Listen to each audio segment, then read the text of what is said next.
नमो हरिहन्ताणं नमो सिद्धाणं नमो आयर्याणं नमो वज्रायाणं नमो लोये संवसामूलं मंगलमय मंगलकरं वीतरागविज्ञान नमो ताहि जाते भये अरहंतादि महान करि मंगल करि हो महा ग्रंथ करण को काज जाते मिले समाज सब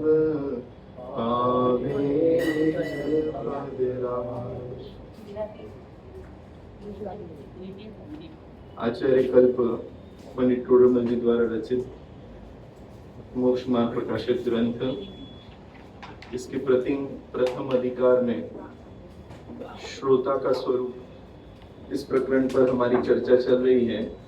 इसके अंतर्गत पंडित जी कहते हैं कि वास्तव में उस जीव की होनहार भली है जिस जीव को ऐसा विचार आता है कि मैं कौन हूँ, मेरा क्या स्वरूप है, यह चरित्र कैसे बन रहा है और ये मेरे भाव होते हैं, उनका क्या फल लगेगा। जीव दुखी हो रहा है, सो दुख दूर होने का क्या उपाय है। मुझको इतनी बातों का निर्णय करके कुछ मेरा हित हो सो करना, ऐसे विचार से उद्यमवंत हुआ है। पुनश्च इस कार्य की सिद्धि शास्त्र सुनने से होती है, ऐसा जानकर अति प्रीति पूर्वक शास्त्र सुनता है। कुछ पूछना हो सो पूछता है तथा गुरुओं के कहे अर्थों को अपने अंतरंग में बारंबार विचारता है और अपने विचार से सत्य अर्थों का निश्चय करके जो कर्तव्य हो उसका उद्यमी होता है। ऐसा तो नवीन श्रोता का स्वरूप जानना।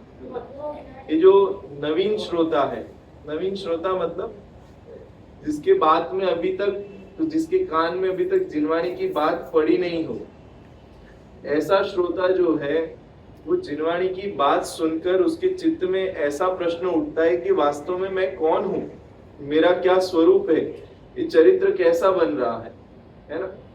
ये बात ऐसी है कि हर गली गुचे में, मोहल्ले में आपको सुनने मिले, ऐसी बात नहीं है।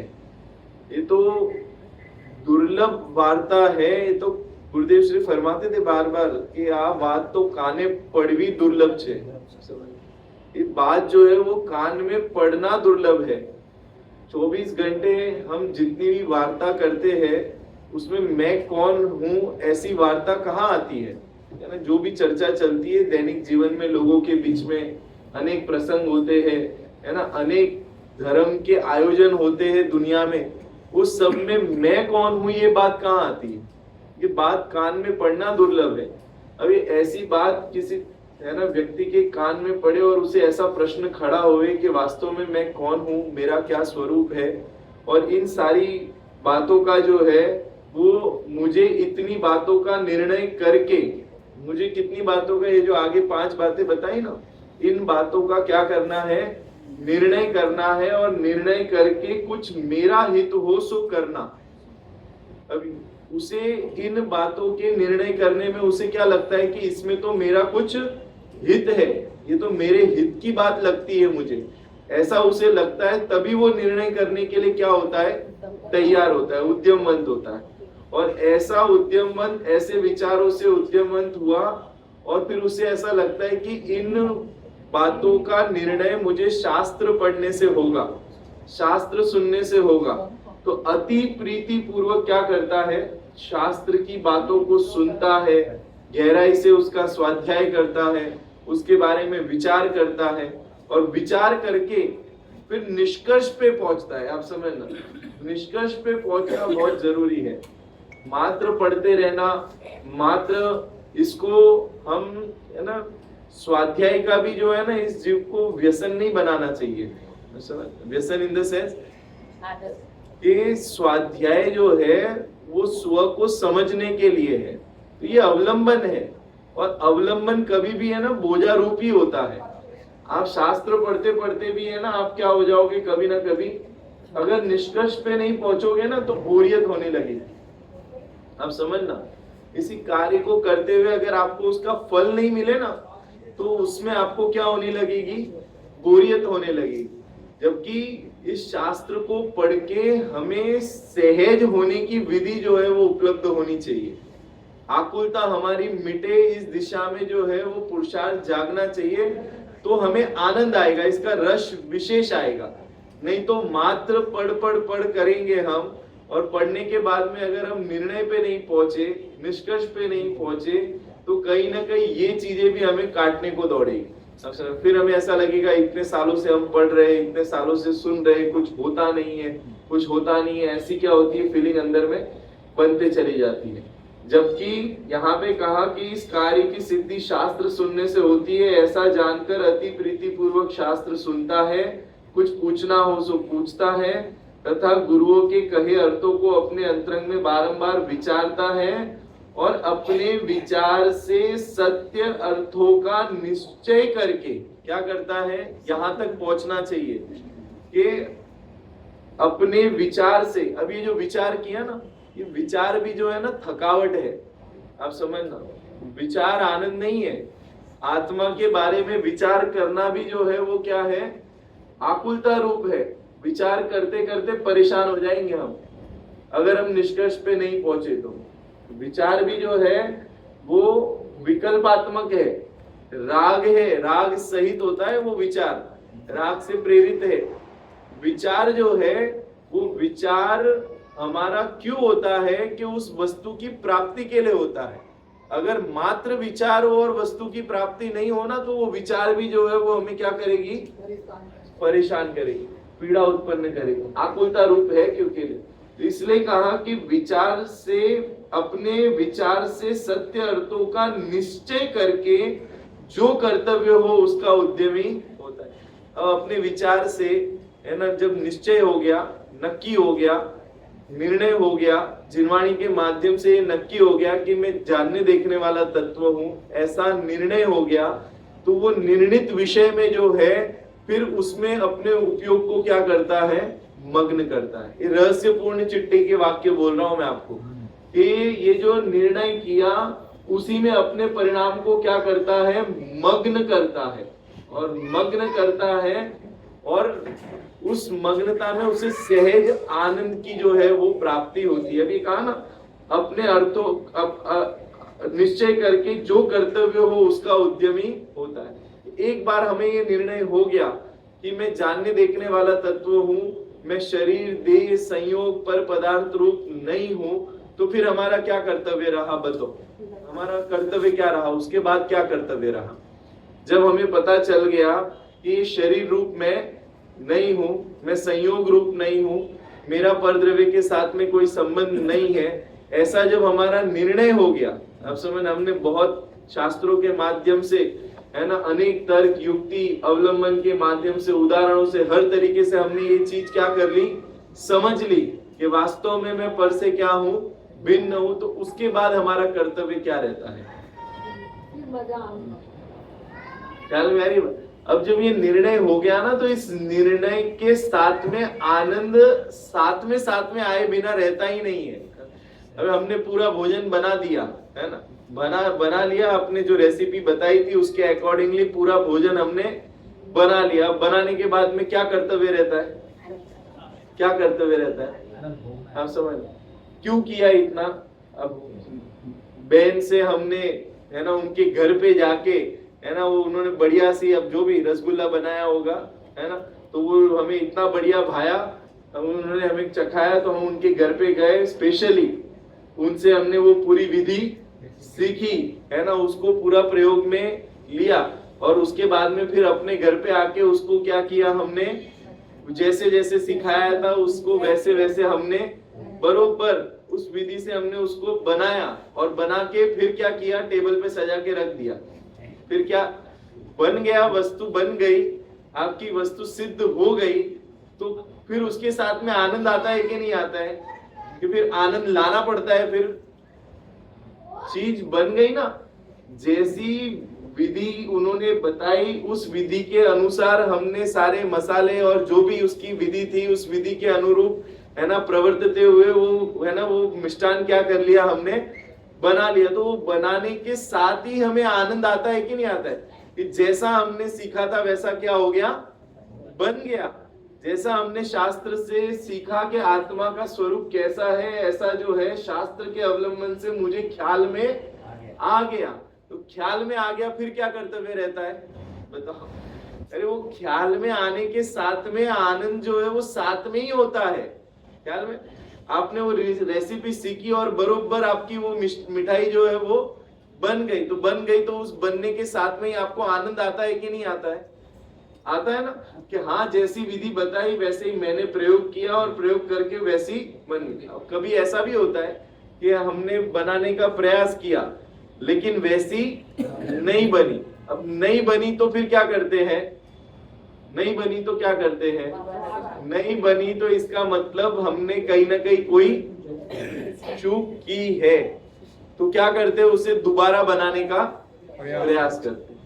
जब तक नहीं बनती तब तक बनाने का प्रयास करते, और नहीं बनती तो फिर वो जो बनाने में पारंगत है उसको दोबारा क्या करते हैं, फोन लगाते हैं।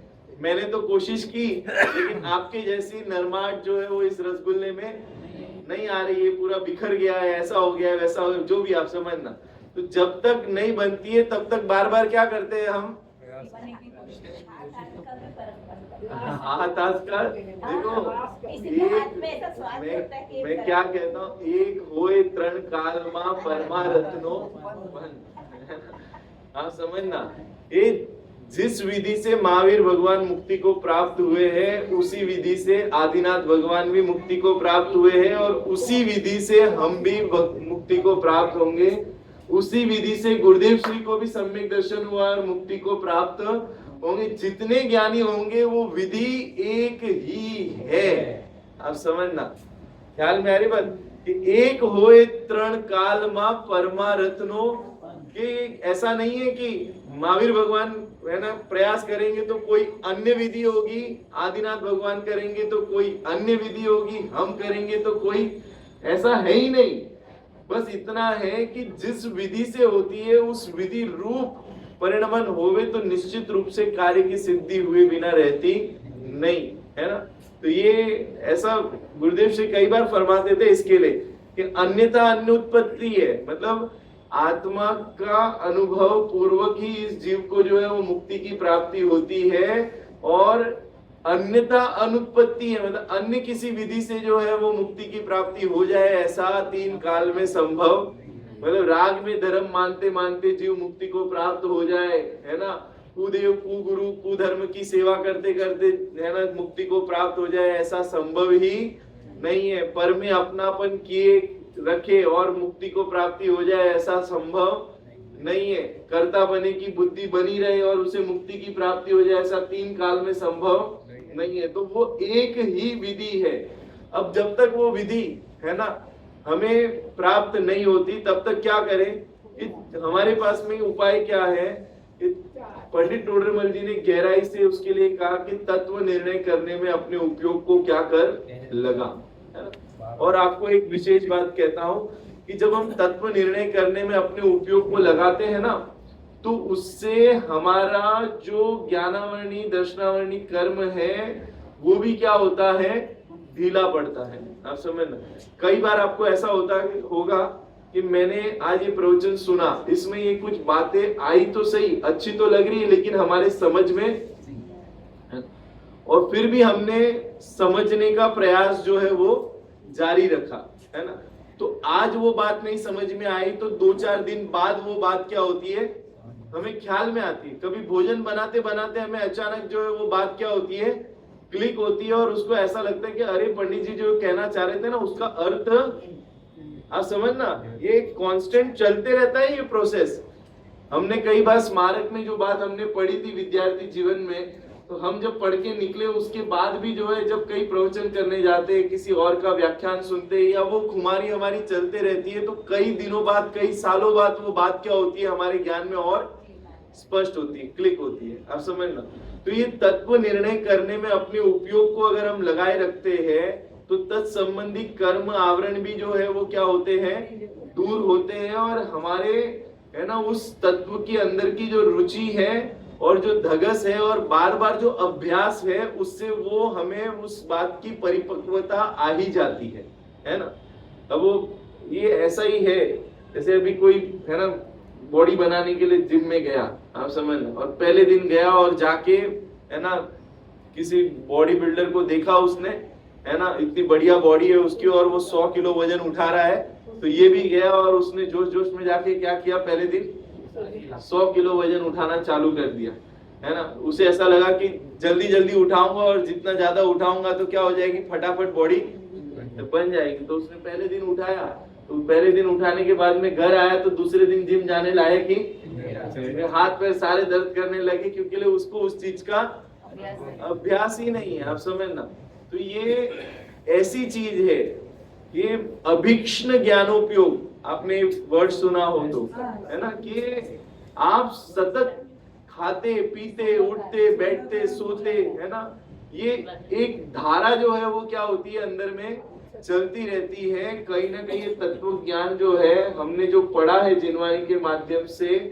हर उदयों में हर परिस्थिति में यही तत्व ज्ञान क्या होता है, बार बार सिद्ध होता है ना, तो प्रयोग में आता है बार बार। इसे अभ्यास रूप भेद ज्ञान भी कहते हैं, है ना।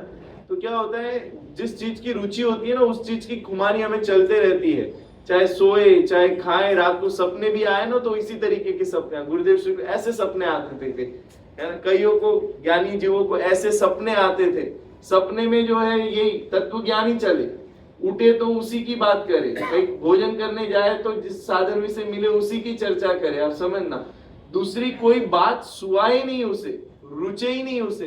तो ऐसा एक मानस बनता है इस जीव का, और ये इतनी उत्कृष्ट बात है, ये तो अपने आत्म कल्याण की बात है, भव भव का अंत हो जाए ऐसी बात है। आप समझना, हमारे आकुलता का संपूर्णतया अभाव हो जाए ऐसी चर्चा है। तो इसका रस आए बिना कैसे रहेगा, इसका रस आता ही आता है। एक बार इसकी लगनी लग जाए ना तो फिर दूसरे सारे रस जो है वो ऑटोमेटिकली उड़ जाते हैं इसके।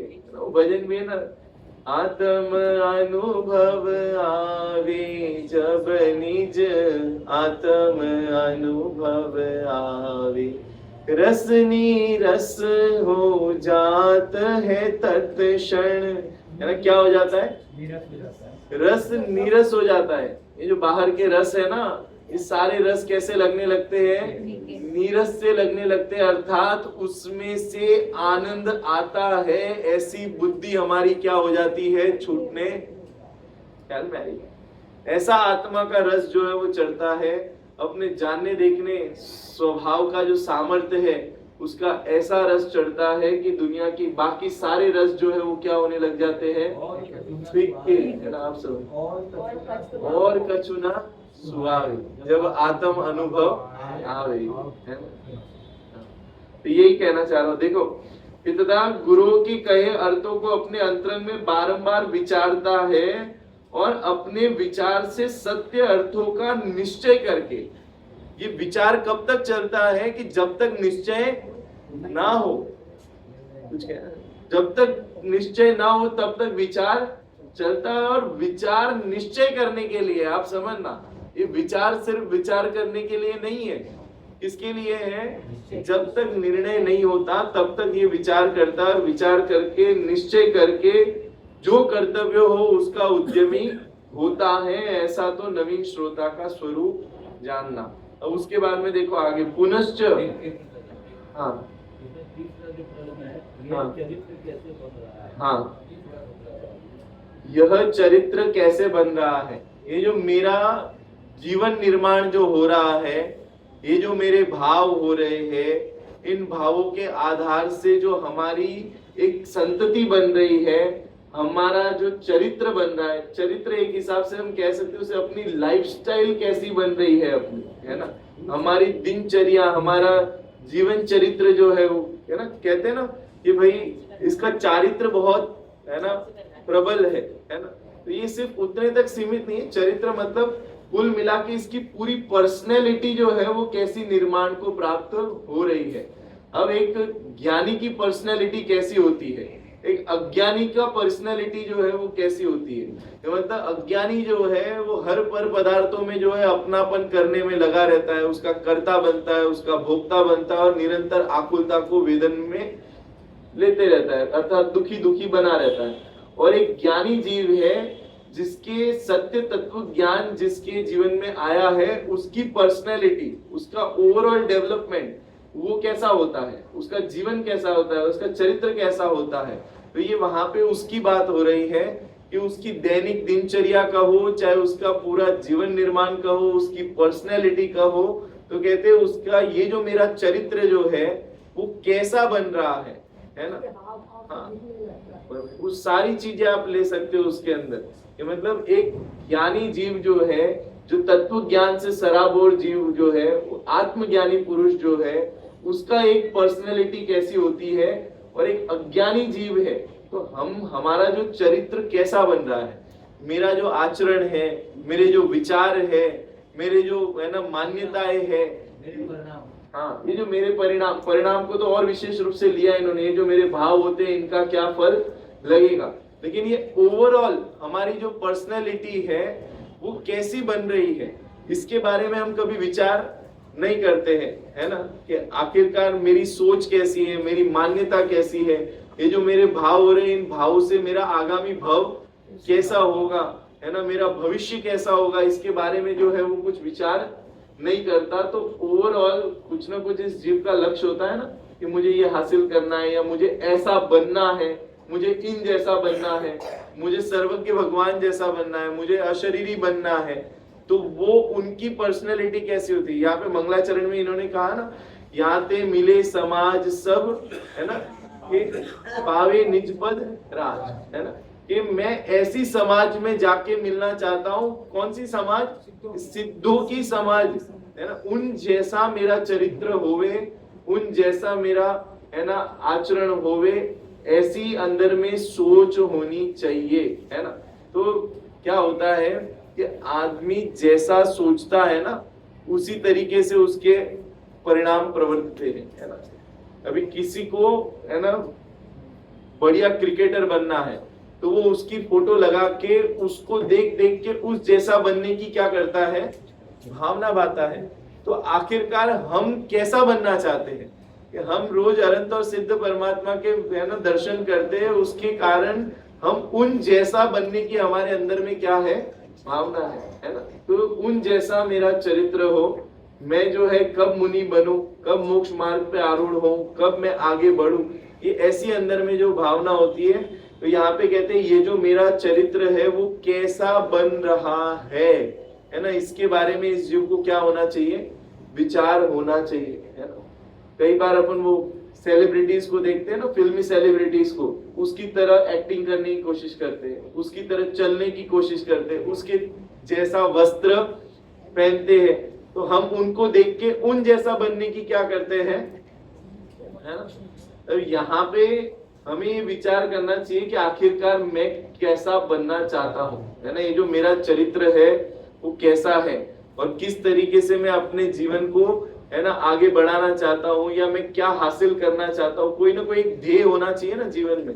तो उस संबंधित यहाँ पे चर्चा की है कि यह चरित्र कैसा बन रहा है ना, ये बात आई है यहाँ पे। देखो आगे बढ़ा है बात, देखिए। पुनश्च जो जैन धर्म के गाढ़ श्रद्धानी है तथा नाना शास्त्र सुनने से जिनकी बुद्धि निर्मल हुई है तथा व्यवहार निश्चय आदि का स्वरूप भली भांति जानकर जिस अर्थ को सुनते हैं उसे यथावत निश्चय जानकर अवधारण करते हैं तथा जब प्रश्न उठता है तब अति विनयवान होकर प्रश्न करते हैं अथवा परस्पर अनेक प्रश्नोत्तर कर वस्तु का निर्णय करते हैं, शास्त्राभ्यास में अति आसक्त है ना, धर्म बुद्धि से निंद्य कार्यों के त्यागी हुए हैं, और ऐसे उन शास्त्रों के श्रोता होना चाहिए। क्या कह रहे हैं पंडित जी कि जैन धर्म के गाढ़ श्रद्धानी है। कैसे श्रद्धानी है? गाढ़ श्रद्धानी। और देखो, किसी भी चीज का हमें दृढ़ श्रद्धा जो है वो तभी आता है जब वो वस्तु के बारे में हमारे चित्त में स्पष्टता हो। अगर स्पष्टता नहीं होगी ना तो हमें दृढ़ श्रद्धानी नहीं होते हैं। समझ, सपोज आपके सामने कोई, आंखों के सामने कोई घटना घटी है ना, और आप उसके प्रत्यक्षदर्शी हो। प्रत्यक्षदर्शी मतलब आपने वो एक एक है ना उस घटना के पल को आपने स्वयं क्या किया है, जाना है, देखा है, उसकी बारीकी को आप बहुत आई विटनेस है ना, आप उसके प्रत्यक्षदर्शी हो। आपने वो सारी घटना अपने आंखों के सामने घटित होती हुई देखी है और आपको वो बहुत अच्छे से क्या है, स्मरण में है ना? तो आप जब उस घटना के बारे में आप बताते हो तो आप बहुत कॉन्फिडेंट रहते हो। क्या रहते हो? एकदम। अब मुझे बताओ ये कॉन्फिडेंस कहां से आया? आप समझिए कॉन्फिडेंस कहां से आया? क्योंकि आप उस घटना के प्रत्यक्ष क्या हो, साक्षी हो, और उस घटना को आपने बहुत बारीकी से क्या किया है ना, देखा है, जाना है, और आपको वो घटना पूरी तरीके से क्या है, एकदम याद है, स्मरण में। तो कोई दूसरा आके कुछ भी कहे ना तो आपका श्रद्धांजलि जो है इधर उधर है। कोई आपको पता है कि ये घटना 10:10 पे एग्जैक्ट हुई है ना, और कोई आके कहे कि नहीं नहीं ये 11 बजे हुई है, तो आप जो है बिल्कुल उस बात को स्वीकार करने के लिए तैयार। अब वो कोई कहे कि आपको इतना कॉन्फिडेंस कैसे है ना, तो आप कहते हो कि हम उसके प्रत्यक्षदर्शी हैं, हम उस घटना को पूरी तरीके से जानते हैं, वो सारी घटना जो है मेरे आंखों के सामने घटित हुई है। ये जो कॉन्फिडेंस आता है ना, वो ज्ञान के कारण से आता है। कॉन्फिडेंस जब आपको उसका यथार्थ ज्ञान होता है तो कॉन्फिडेंस तो ऑटोमेटिक आता ही आता है। ऐसे ही यहाँ पे कह रहे हैं कि जैन धर्म के गाढ़ श्रद्धानी है। अब जैन दर्शन के गाढ़ श्रद्धानी होने के लिए हमें क्या करना पड़ेगा? जैन दर्शन जो है वो दर्शन की गाढ़ श्रद्धानी कैसे बनते हैं? अरे वो ऐसे ही बनते हैं जब हमें जैन सिद्धांत जो है वो जिनेंद्र भगवान के द्वारा वर्णित जो दिव्य ध्वनि है उसका जब हमें गहरा अभ्यास होता है, जब हमने अनेक शास्त्र पढ़े हैं, शास्त्रों के माध्यम से हमने अपने आत्मा को पढ़ा है, तो कॉन्फिडेंस तो ऑटोमेटिकली आता ही है ना। जो जिसने मुंबई में है ना पूरा महाराष्ट्र टॉप किया है, तो उसको उसके विषय में जो है उसे कॉन्फिडेंस होता है कि नहीं होता है? आप समझना कहां से आता है ये कॉन्फिडेंस, कि उसने उतना अभ्यास किया है, तो वो अभ्यास के साथ में कॉन्फिडेंस ऑटोमेटिकली आता ही आता है। ऐसे ही जब हम गहराई से जैन शास्त्रों का अभ्यास करते हैं तो उसके गाढ़ श्रद्धानी मतलब फिर आके कोई कहे कि नहीं नहीं है ना इस विश्व का कर्ता जो है वो ब्रह्मा है, तो हम मानने के लिए तैयार होंगे। आप समझ ख्याल में आ रही बात? तो ये कॉन्फिडेंस कहां से आया आपको ख्याल में? हमने इस शास्त्र के माध्यम से वस्तु के स्वरूप को बहुत बारीकी से क्या किया है, समझा है। और अंध भक्त बन के नहीं समझाया हमने। आप समझना, ये खाली केवलियों ने कह दिया और हमने मान ली, ये ऐसा श्रद्धा नहीं है।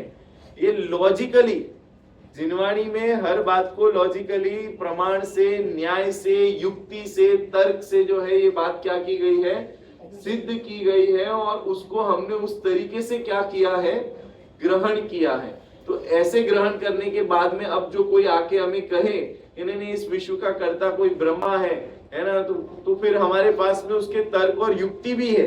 हमें पता है कि नहीं, वास्तव में इस विश्व का कर्ता कोई नहीं हो सकता, क्योंकि अगर ब्रह्मा विश्व का कर्ता है तो ब्रह्मा का कर्ता कौन है? आप समझना, ख्याल में आ रही बात? तो ये हमारे पास में उसकी क्या है, लॉजिक ख्याल में। कोई भी बात जो सत्य है वो लॉजिकली भी क्या होनी चाहिए, प्रूव होनी चाहिए, सिद्ध होनी चाहिए। ख्याल में हाँ, सच्चा श्रद्धान तो यही है कि जो बात सत्य है उसका हमें वास्तविक श्रद्धान, उसे सच्चा श्रद्धान कहते हैं। जो सत्य है वो सत्य स्वीकार होने का नाम ही सच्चा श्रद्धान है। लेकिन वो सत्य स्वीकार कैसे हुआ है कि हमने जिनवाणी के माध्यम से, तर्क से, युक्ति से, आप देखना जो जिनेंद्र भगवान की जो वाणी है ना, वो परस्पर है ना एक दूसरे से विरोध को प्राप्त नहीं होती। आप समझिए क्या, निर्विरोध होती है। कैसी होती है वो वाणी, वो निर्विरोध होती है। मतलब ऐसा नहीं है कि कहीं तो, अब पूरे पंडित टोडरमल जी ने इसी मोक्ष मार्ग प्रकाशक में जहाँ पे अन्य मत खंडन का जो प्रकरण लिया, उसमें उन्होंने ये बात उन्हीं के शास्त्रों से सिद्ध की, अपने शास्त्र से नहीं, उनके शास्त्र से ही ये सिद्ध की कि एक जगह पे तो ये ऐसा कह रहे हैं और इन्हीं के शास्त्रों पे थोड़ा सा आगे चलते हैं तो वो उन्हीं की बात को काटते हुए दूसरी बात कर रहे खुद ही। मतलब उनके सारे वचन जो है वो कैसे स्ववचन है ना, स्ववचन बाधित है। आप सब काफी जगह पे मतलब उन्होंने उसमें ऐसा नहीं कहा कि जैन शास्त्रों में ऐसा कहा है और इसमें ऐसा कहा, ऐसा नहीं। उन्होंने, आप देखोगे उस सारे प्रकरण को कि उन्हीं के ग्रंथों में से उन्हीं की बात को उठा के वो कहते हैं कि देखो एक जगह पे तो आप कह रहे हो ब्रह्मा जो है इस विश्व के कर्ता है, ब्रह्मा अद्वैत है, और दूसरी तरफ जो है ब्रह्मा के द्वैतपने की बात आप ही के शास्त्र में आ रही है। मतलब खुद के स्ववचन बाधित, उनके सारे वचन कैसे है कि वो स्ववचन। मैं आपको एक उदाहरण देता हूँ आपको। हाँ, कॉन्ट्राडिक्ट मतलब कोई व्यक्ति ऐसा कहता है कि बांझ के बहुत बढ़िया सुंदर पुत्र हुआ है। ये वचन कैसा है, बात समझ रहे हैं? न्याय शास्त्र का वाक्य जो मैं आपको, बांझ मतलब जो पुत्र को उत्पन्न नहीं कर सके, है ना, ऐसी स्त्री के क्या कहा जा रहा है कि उसका पुत्र हुआ है और वो कैसा है, बहुत सुंदर है। ये वचन कैसा हुआ, ये सत्य है कि असत्य है? मतलब ये स्ववचन बाधित है। स्ववचन बाधित मतलब आप एक तरफ तो कह रहे हो वो कैसी है, बांझ है, और दूसरी तरफ आप कह रहे हो कि उसका पुत्र जो है वो कैसा है, बहुत सुंदर है। अरे जब बांझ का पुत्र ही नहीं होता तो सुंदर होने की बात ही कहां से आई? ऐसे कॉन्ट्राडिक्ट मतलब बहुत सारे उनके ग्रंथों में है ना। और वास्तव में देखा जाए तो जब हम जिन शास्त्रों को पढ़ते हैं, जिनागम को पढ़ते हैं, उसे गहराई से पढ़ते हैं तो हमें सर्वज्ञता का भी भरोसा आता है। आप समझना क्यों आता है? क्योंकि प्रभु आपके वचन जो है वो अबाधित है। कैसे है? अबाधित मतलब कहीं से भी बाधा को प्राप्त नहीं होते। और जो अन्य मतों में जो है ना चीजें बताई गई है वो स्ववचन बाधित है। मतलब एक जगह पे कुछ कह रहे हैं और वो उनके यहीं पे दूसरी जगह पे उनकी बात क्या होती है, स्वयं के कथनों से क्या होती है, खंडित होती है। उसके लिए अगर आपको प्रमाण चाहिए तो इस मोक्ष मार्ग प्रकाशक में आप जो अन्य मत खंडन का जो प्रकरण है, पंडित टोडरमल जी ने बहुत सुंदर तरीके से लिया है। उसको जब हम गहराई से पढ़ेंगे तो वहां से वो सारी युक्तियां हमें पता चलती है। और पंडित जी का इतना ज्ञान विचक्षण था कि उन्होंने मात्र जिनागम को पढ़ा हो ऐसा नहीं है, उन्होंने तो अन्य मतियों के कौन से पुराण में कहां पे क्या क्या बातें आई है, उस सारी बातों को उन्होंने क्या किया है, कोट किया है ना, इसी मोक्ष मार्ग प्रकाशक में। तो उससे हमें पता चलता है कि उनका अध्ययन जो है वो जैनेतर ग्रंथों का भी कितना जबरदस्त था। और उसके साथ में फिर श्वेतांबर मत खंडन का उन्होंने विशेष प्रकरण और लिखा, तो उसमें किस तरीके से जो है वो बाधा उत्पन्न होती है। और ये इस सारी चीजों को करके उन्होंने बताया कि उनका जो आगम जो है वो किसी व्यक्ति द्वारा निर्मित है, वो काल्पनिक है, और हमारा जिनागम जो है वो सर्वज्ञ भगवान द्वारा कथित है। ये किसी व्यक्ति के द्वारा कथित है ऐसा नहीं। ये इसको लॉजिकली उन्होंने क्या किया है, प्रूव किया है। तो इससे हमें जो है इन शास्त्रों की और अधिक क्या होती है, महिमा आती है, और उसकी प्रामाणिकता जो है हमारे हृदय में क्या होती है, स्थापित होती है। तो ये सारी चीजें हैं। और जितना गहराई से हम जब इस तत्व ज्ञान को पढ़ते हैं तो ऑटोमेटिकली जो है हमारे अंदर में वो दृढ़ता, वो श्रद्धान जो है वो परिपक्व होते चला जाता है। तो ये कह रहे हैं कि जैन धर्म की गाढ़ श्रद्धानी है और नाना शास्त्र सुनने से जिसकी बुद्धि क्या हुई है, निर्मल हुई है। आप समझ लो, बुद्धि का निर्मल होना बहुत जरूरी है। सम्यक दर्शन से पहले बुद्धि क्या होती है, निर्मल होती है, सर्व आभासों से रहित होती है, तब जाके पर्याय में सम्यक दर्शन जन्म। ख्याल में देखो, श्रद्धा गुण जो है ना, उसका कार्य है अहमपना करना। उसका ये विषय नहीं है कि क्या स्व है और क्या। ज्ञान का कार्य है ये सही और गलत का निर्णय करना। अब ज्ञान में अगर निर्मलता नहीं आएगी तो उसमें जो श्रद्धा समर्पित होगी वो श्रद्धा सम्यक होगी क्या, आप समझ। इसके लिए मैं कहता हूं कि श्रद्धा के समर्पित होने से पूर्व ज्ञान जो है वो सर्व आभासों से रहित हो जाता है। एक ऐसी मूवमेंट बनती है, सम्यक तो सन्मुख मिथ्या दृष्टि। अब बोलो, उसके निश्चयाभास है कि व्यवहाराभास है कि उभयाभास है, कौन सा आभास है, आप समझना। एक चौथी दशा खड़ी हुई ना, ये जो सम्यक्त्व के सन्मुख है और न उसे निश्चयाभास है, न उसे व्यवहाराभास है, न उसे उभयाभास है, ऐसी ज्ञान की एक निर्मल अवस्था क्या हुई है, वहां पे हुई है। अब बस उस पे मोहर लगना। मैंने आपको जो उदाहरण दिया था ना, उसने 10वीं की एग्जाम दे दी, उसने पास तो उसी दिन हो गया था, वो पेपर में तो वही लिखा, उसको ज्ञान तो पूरा हो गया था, बस रिजल्ट आना क्या है, सम्यक दर्शन रिजल्ट है। ख्याल में आ रही बात।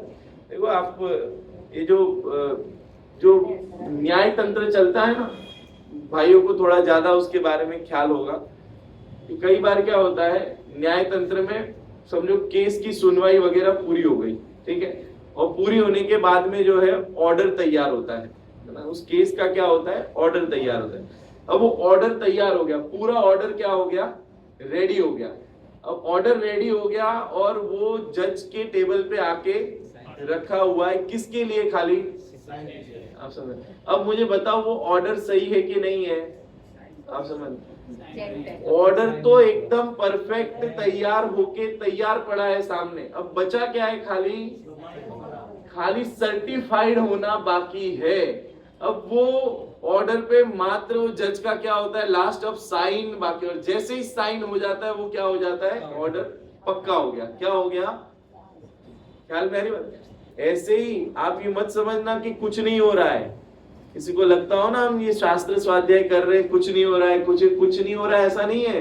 अरे निरंतर हमारे भ्रम, हमारी अज्ञानता इस शास्त्र के माध्यम से दूर होते हुए हमारा ज्ञान क्या होते चला जा रहा है, निर्मल होते चला जा रहा है। और सम्यक दर्शन से पूर्व ज्ञान की निर्मलता होती है, और ज्ञान की निर्मलता होने पर उसमें श्रद्धा जब समर्पित होती है तो फिर ज्ञान भी सम्यक कहलाता है और श्रद्धा भी सम्यक कहलाती है और चारित्र भी। ख्याल में आ रही बात।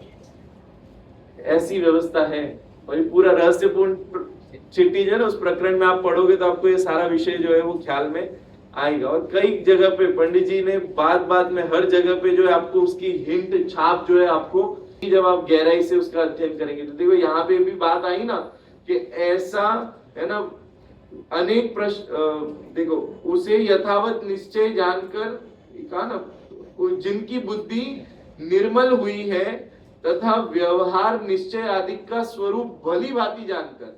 अब उसे व्यवहार नहीं का, निश्चय नहीं का जो स्वरूप है उसे क्या कर लिया, उसने भली भांति जान लिया है। न उसे निश्चयाभास है, न उसे व्यवहाराभास है। उस निश्चय और व्यवहार के स्वरूप को वो क्या करता है, भली भांति जैसा है वैसा वो जानता है। तो वो जो ज्ञान जो है वो निर्मल ज्ञान है, आप समझना।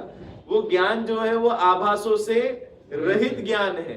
ऐसी एक ज्ञान की क्या होती है, मूवमेंट बनती है। तो वो कह रहे हैं कि व्यवहार निश्चय आदि का स्वरूप भली भांति जानकर जिस अर्थ को सुनते हैं उसे यथावत निश्चय जानकर अवधारण करते हैं।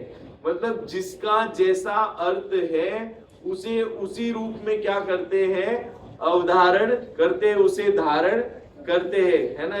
कंफ्यूजन नहीं है अब उनके चित्त में, इसको उसमें मिलावे उसको इसमें मिलावे, ऐसी खिचड़ी नहीं बना रहे। अब जिसका जो स्वरूप है, जिसका जैसा वास्तविक स्वरूप निश्चय नहीं की अपेक्षा से जो बताया गया है उसको भी जानते हैं, व्यवहार नहीं की अपेक्षा को भी जानते हैं, और इन सारी अपेक्षाओं से, है ना, निरपेक्ष ऐसे त्रिकाली ध्रुव भगवान आत्मा का भी उन्हें क्या हो जाता है, स्पष्ट ज्ञान हो जाता है। ज्ञान के लेवल पे जो है उसे स्पष्टता आ जाती है ना।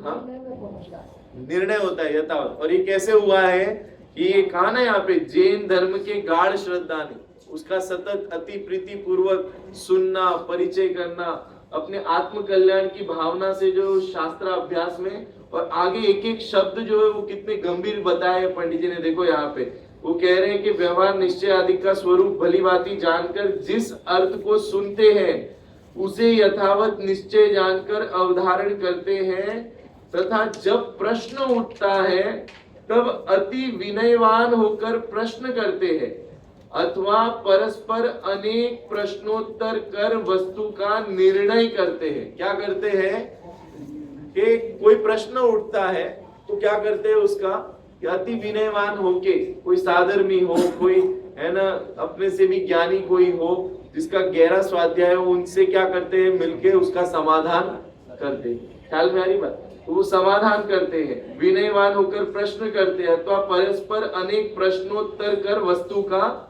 निर्णय करते हैं। देखो पहले ऐसा बहुत होता था कि 2-4 साधर्मी आपस में साथ में मिल के बैठ के जो है एक दूसरे से क्या करते थे, प्रश्न उत्तर करते थे, परस्पर चर्चा करते थे। तो चर्चा से क्या होती है, और बातें स्पष्ट होती है। अपने ख्याल में अगर कुछ उल्टा हो तो हम जब आपस में चर्चा करते हैं तो हमें ख्याल में आता है अच्छा इसका अर्थ ऐसा है, ऐसा नहीं है। तो ये क्या है, सत्संगति, सत्समागम होना बहुत जरूरी है। हाँ, गोष्ठी करते हैं, ये सब वही उसी के सारे, है ना। एक खानिया तत्व चर्चा हुई थी गुरुदेव श्री के टाइम पे, आपको बता।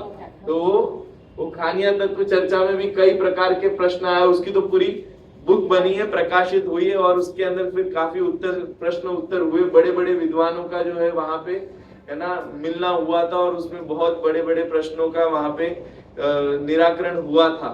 तो वो ऐसी, देखो हम वो नहीं हो तो कम से कम हम जो 2-4 साधर्मी स्वाध्याय करते हैं गहराई से, जिससे रुचि है, तो हमें भी आपस में क्या करना चाहिए, एक दूसरे से वार्ता चर्चा करते रहना चाहिए। उससे क्या होता है, कभी कभी क्या होता है, हम जब पढ़ते हैं स्वाध्याय करते हैं तो हमें ऐसा लगने लग जाता है कि नहीं नहीं हम तो बहुत स्वाध्यायी है और हमें तो किसी के साथ में चर्चा करने की जरूरत नहीं है। ऐसा कभी नहीं होना चाहिए।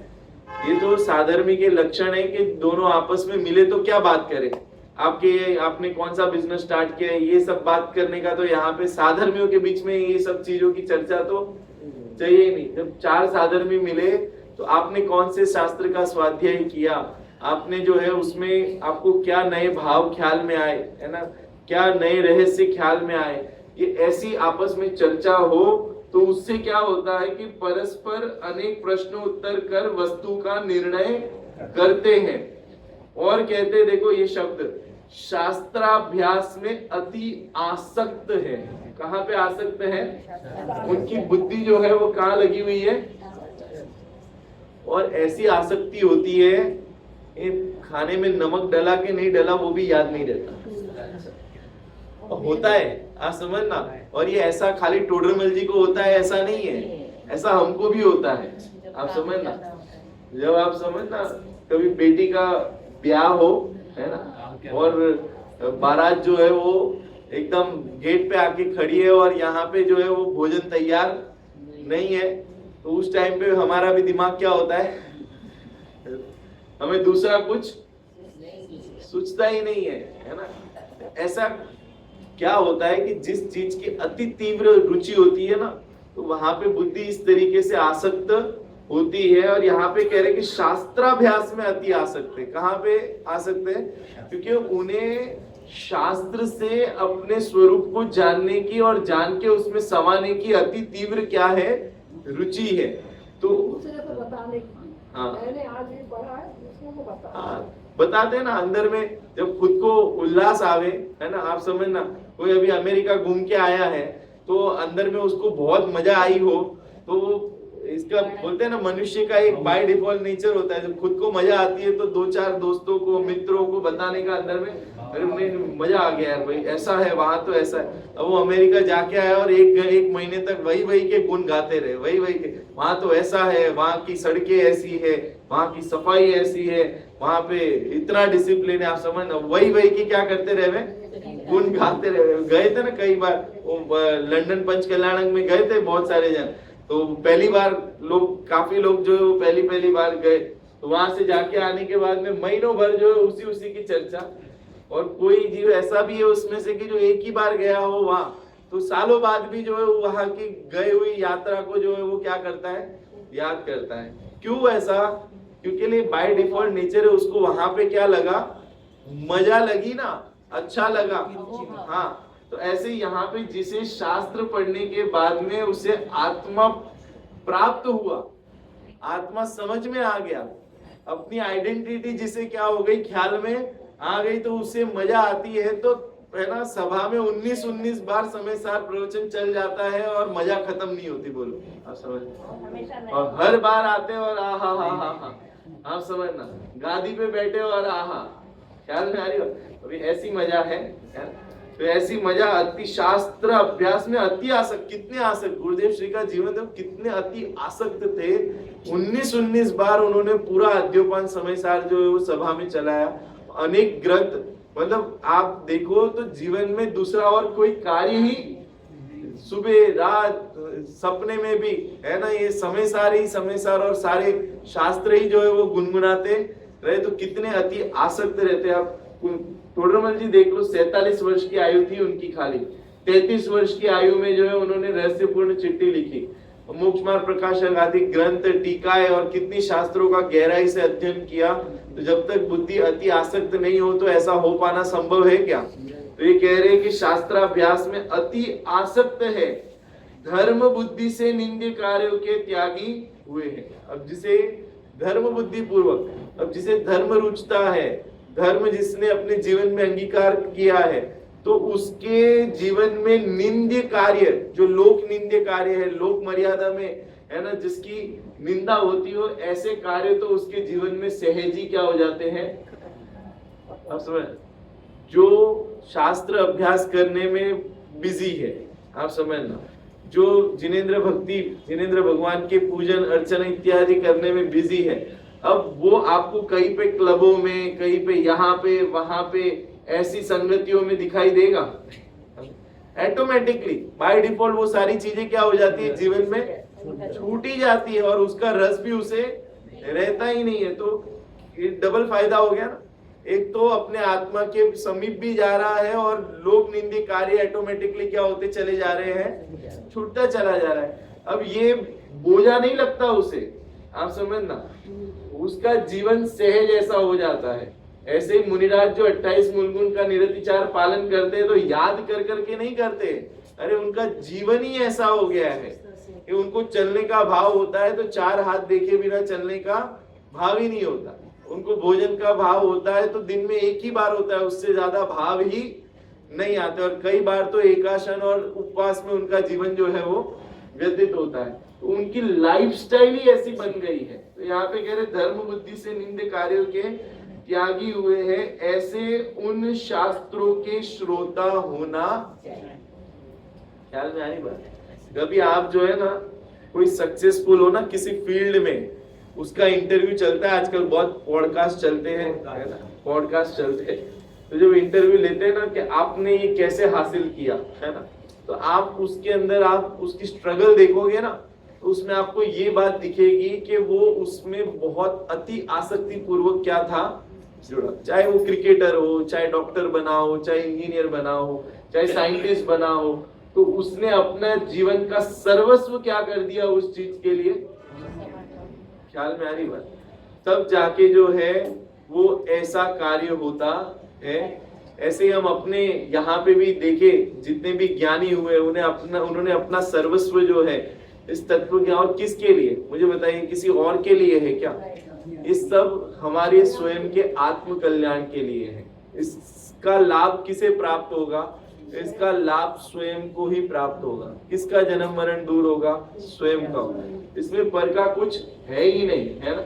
बस इतना ही है कि अगर हम मुक्ति को प्राप्त होंगे तो हमको देख के कई जीव जो है ये प्रेरणा लेंगे कि वास्तव में मुक्ति में जाना चाहिए, वहीं पे सुख, इतना ही होगा। अगर होगा तो उससे क्या होगा? हमारे से अगर दूसरे को कोई फायदा होगा तो क्या होगा मालूम है? कि इतना ही फायदा होगा कि हमें देख के उसको क्या मिलेगी? प्रेरणा मात्र मिलेगी। जैसे हमें प्रेरणा मिल रही है महावीर भगवान से, हमें प्रेरणा मिल रही है गुरुदेव श्री के जीवन से, हमें प्रेरणा मिल रही है टोडरमल जी के जीवन से, बस इतना ही है।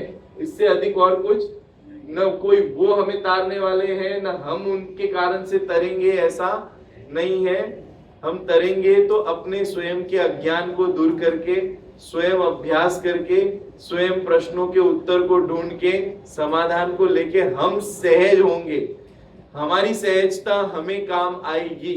आप समझना, दुनिया असहज होती रहे उससे हमें कुछ फर्क पड़ता नहीं। अगर हम सहज हो जाए तो दुनिया में कितनी असहजता रहे उससे हमें कुछ फर्क पड़ता नहीं है। आप समझना, हो गए ना। केवली भगवान अभी जो सिद्धालय में विराजमान है वो सब सहज हो गए, और हम सब कैसे है अभी? बहुत असहज है। उससे उनको क्या फर्क पड़ रहा है? ख्याल में आ रही बात? तो इसके लिए सब सहजता को प्राप्त हो इस तत्व ज्ञान के माध्यम से। ये वास्तव में श्रोता का सच्चा लक्षण है। श्रोता ऐसे होने चाहिए, और अगर हमारे में कोई श्रोतापने के गुण कम पड़ रहे हो तो हमें ऐसा श्रोता बनने का जो है वो प्रयास करना चाहिए कि हम अधिक से अधिक और शास्त्र का गहरा स्वाध्याय करने के लिए हम तैयार हो। आयु मत देखिए, आप उम्र मत देखिए, आप ये मत देखिए कि कल चालू करेंगे, परसों करेंगे, ऐसे है ना वायदे मत करो। आप तो बस जब हो, जहां हो, उसी टाइम से क्या हो जाओ, शुरू हो जाओ। आप समझ, नई विचार की आज तक छोड़ दो। मैं ना कई बार 2 मिनट में पूरा करता हूँ। कई बार ऐसा हमें ना भूतकाल में प्रभु हमने ऐसे दुख पाए, है ना, हम नरक गति में थे, हम तिर्यंच गति में ऐसे दुख पाए। मैं कह रहा हूँ वो बात चली गई ना। अब जो बात चली गई है वो परिवर्तित होने वाली, और उसको याद कर करके क्या करोगे?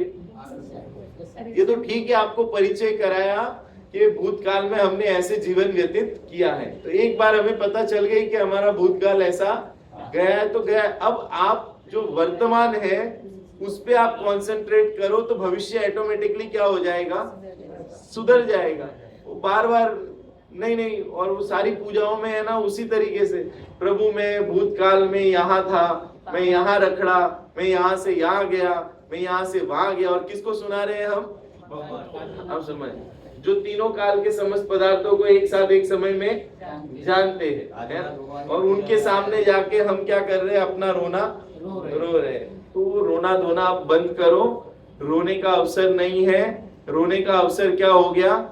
चला गया। अब तो जीने का अवसर है। आप समझना, अब तो सहजता से जीने का अवसर है। अब तो अपने अतीन्द्रिय आनंद में चिदानंद भगवान आत्मा को पहचान कर उसमें रमने का अवसर है। अब रोने धोने के दिन गए, वो बीत गए। भूतकाल में थे तो थे, अब वो अवसर वापस दोबारा आएगा नहीं। ऐसा प्रतिज्ञा लेके आप तो शास्त्राभ्यास के माध्यम से अपने को पहचानने में जुड़ जाओ और एकदम बढ़िया श्रोता बन जाए, और सब जो है वो सिद्धालय में विराजमान होवे। इसी मंगल भावना से अभी की बात विराम करता हूँ। शेष चर्चा करेंगे। हाँ,